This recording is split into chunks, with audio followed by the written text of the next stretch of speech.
The importance of small and large missile impact when designing for extreme conditions. Welcome to Building Knowledge 101.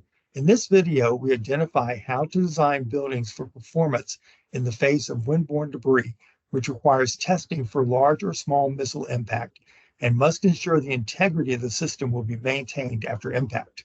The wind speed charts that we just looked at will show you if you are located in a high velocity wind zone area.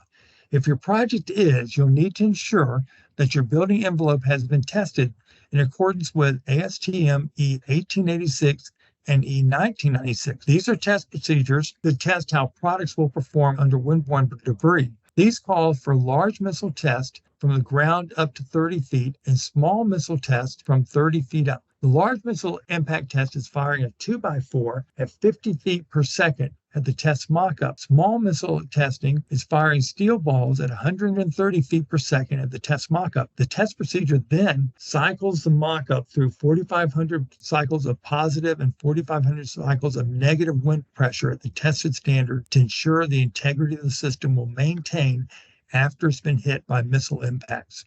That is all we have time for in this video. If you'd like to watch more of our 101 video series, subscribe to our YouTube channel, Kawneer Company, Inc.